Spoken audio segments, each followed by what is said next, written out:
Assalamualaikum warahmatullahi wabarakatuh. Alhamdulillahi rabbil alamin. Wassalatu wassalamu ala ashrafil anbiya'i wal mursalin Nabiyyina Muhammad wa ala alihi wa sahbihi wasallama tasliman katsiran ila yaumiddin, amma ba'd. Kaum muslimin dan muslimah yang dirahmati Allah Subhanahu wa ta'ala, masa begitu cepat berlalu. Tanpa kita sadari, kita sudah melepasi separuh bulan Ramadan yang penuh dengan kemuliaan ini.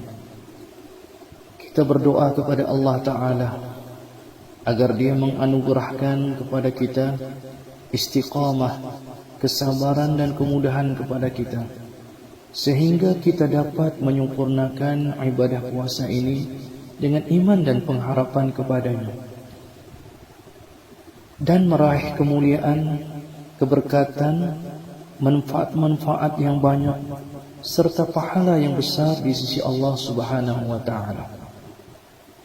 Saudara dan saudariku yang dirahmati Allah Subhanahu wa ta'ala, marilah kita berusaha sedaya upaya kita untuk manfaat waktu-waktu yang Allah berikan kepada kita ini, untuk mempertingkatkan amal-amal soleh kita.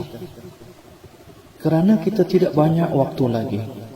Allah Ta'ala berfirman, ayyaman ma'dudat, hari-hari bulan Ramadan adalah hari-hari yang tertentu, yaitu 29 ataupun 30 hari sahaja. Ia berlalu begitu cepat dan tidak akan kembali lagi.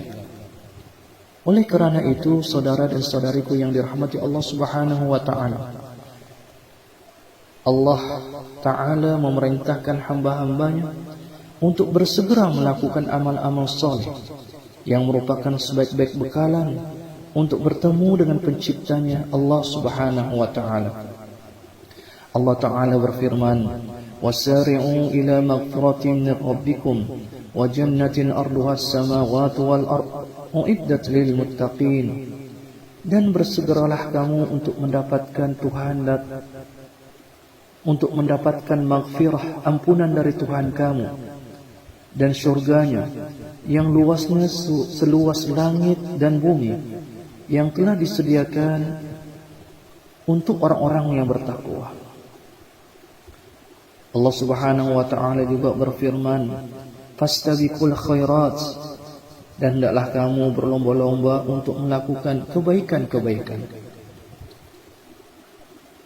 Saudara dan saudariku yang dirahmati Allah Subhanahu wa ta'ala, Allah Azza wa Jalla memerintahkan hamba-hambanya untuk bersegera cepat-cepat untuk melakukan amal-amal soleh, kerana manusia tidak mengetahui adakah dia masih diberikan nyawa untuk keesokan harinya.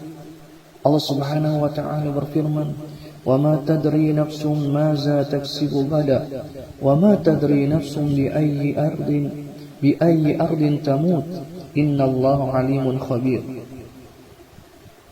Dan tiada seorang pun yang mengetahui apa yang akan diusahakannya esok, dan tiada seorang yang mengetahui di bumi manakah dia mati.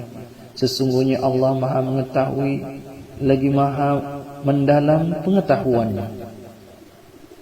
Saudara dan saudariku yang dirahmati Allah Subhanahu wa ta'ala, Allah Ta'ala banyak bersumpah dengan waktu. Di antaranya surah yang selalu kita baca, yaitu surah Al-Asr. A'udzubillahi minasyaitonirrajim.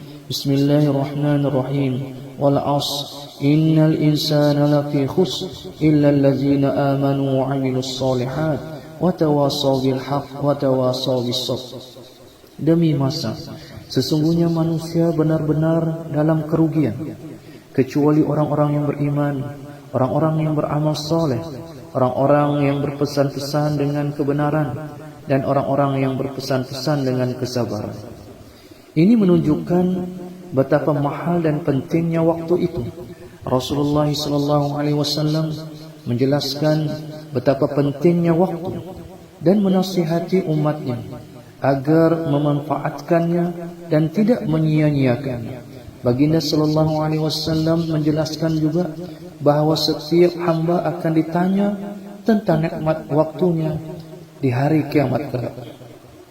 Perhatikanlah sabda Nabi sallallahu alaihi wasallam ini. Nabi sallallahu alaihi wasallam bersabda, "Iqtanim khamsan qabla khamsin, syababaka qabla haramik, wa sihhataka qabla saqamik, wa ghinaka qabla faqrik, wa faragaka qabla syughlik, wa hayataka qabla mautik." Rebutlah 5 perkara sebelum datang 5 perkara. Masa mudamu sebelum masa tuamu, masa sehatmu sebelum masa sakitmu, masa senangmu sebelum masa susahmu, masa lapangmu sebelum masa sibukmu, dan masa hidupmu sebelum masa kematianmu. Saudara dan saudari yang dirahmati Allah Subhanahu wa taala, Rasulullah sallallahu alaihi wasallam juga bersabda dalam sebuah hadis yang diriwayatkan oleh At-Tirmizi, "La tazalu qadama 'abdin yaumal qiyamah hatta yus'alu an umurihi fima afnah wa an amalihi fima fa'ala fihi wa an malihi min aina iktasabahu wa fima anfaqahu wa an jismihi fima ablahu." Tidak akan bergerak 2 kaki seorang hamba pada hari kiamat sehingga disoal tentang umurnya, bagaimana dia menghabiskan umurnya, tentang amalannya, bagaimana dia beramal, tentang hartanya, dari mana dia peroleh harta itu, dan bagaimana dia membelanjakannya, dan tentang jasadnya, bagaimana dia gunakan anggota badannya. Juga sabda Nabi sallallahu alaihi wasallam, "Nikmatani maghmunun fihima katsirun minan nas, as-sihhatu wal faragh." 2 nikmat yang ramai manusia tertipu dengannya, yaitu nikmat kesehatan dan nikmat kelapangan waktu. Hadis diriwayatkan oleh Al-Bukhari. Saudara dan saudariku yang dirahmati Allah Subhanahu wa taala, sesungguhnya waktu bagi manusia sebenarnya adalah umur mereka. Al-Imam Hasan Al-Basri rahimahullah berkata, manusia merupakan kumpulan hari-hari. Setiap 1 hari berlalu, maka sebahagian dari manusia itu pergi. 1 hari dari umur manusia menghancurkan 1 bulan, 1 bulan menghancurkan setahun, 1 tahun menghancurkan umur. Setiap waktu yang berlalu dari seorang hamba, maka itu semakin mendekatkannya kepada ajal. Saudara dan saudariku yang dirahmati Allah Subhanahu wa taala, waktu merupakan modal bagi manusia untuk kehidupannya yang kekal abadi di hari akhirat sana. Adakah dia berada di surga yang penuh kenikmatan? Kita berdoa kepada Allah agar kita menjadi penghuni-penghuni surga. Ataukah dia berada di neraka yang penuh dengan siksaan yang teramat dahsyat? Kita berlindung kepada Allah agar dia menyelamatkan kita dan menjauhkan kita daripada siksaan api neraka. Saudara dan saudariku yang dirahmati Allah Subhanahu wa taala, umur manusia seiring dengan dunia yang fana, sementara dan cepat berlalu. Maka jadikanlah dunia ini sebagai medan untuk mempersiapkan bekalan kita secukup-cukupnya menuju destinasi yang kekal abadi, yaitu negeri akhirat. Nabi sallallahu alaihi wasallam pernah memegang kedua bahu Ibnu Umar radhiyallahu anhu seraya bersabda, "Kun fid dunya ka'annaka gharib aw 'abiru sabil." Jadilah engkau di dunia ini seumpama orang yang asing ataupun orang yang melalui satu jalan. Kemudian Ibnu Umar radhiyallahu anhu berkata, apabila engkau berada pada waktu petang, janganlah engkau menunggu sehingga keesokan harinya. Dan apabila engkau berada pada waktu pagi, maka janganlah engkau menunggu waktu petang. Pergunakanlah kesehatanmu sebelum datang sakitnya, dan pergunakanlah hidupmu sebelum datang kematiannya. Ali bin Abi Thalib radhiyallahu anhu pernah berkata, sesungguhnya dunia ini pergi membelakangi dan akhirat menghadap. Dan setiap daripada dunia dan akhirat memiliki anak-anak. Maka jadilah kamu sebagai anak-anak akhirat, dan janganlah kamu menjadi anak-anak dunia. Kerana sesungguhnya pada hari ini, yaitu di dunia, adalah hari untuk beramal dan tidak ada hisab, tidak ada pembalasan dari amalan itu.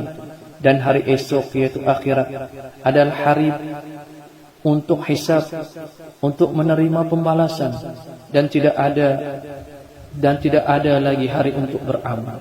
Saudara dan saudariku yang dirahmati Allah Subhanahu wa taala, maka hendaknya pada bulan yang penuh dengan kemuliaan, dengan penuh kemuliaan ini, penuh dengan rahmat, maghfirah ini, kita gunakanlah sebaik mungkin untuk mentaati Allah dan mendekatkan diri kita yang serba dhaif ini kepada Rabb kita Allah Azza wa Jalla.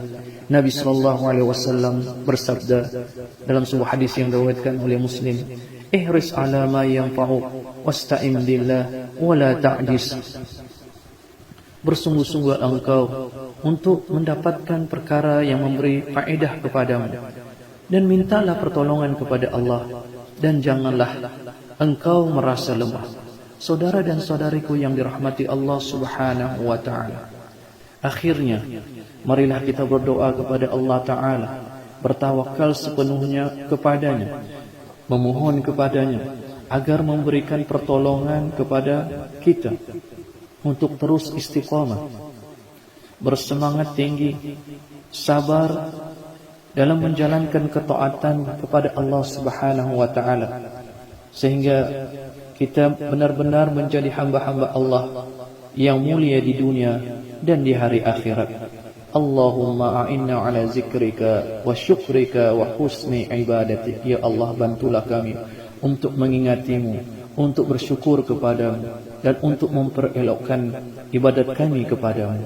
Wa sallallahu ala Muhammad wa ala alihi wa sahbihi wa sallam. Walhamdulillahi rabbil alamin. Wassalamu alaikum warahmatullahi wabarakatuh.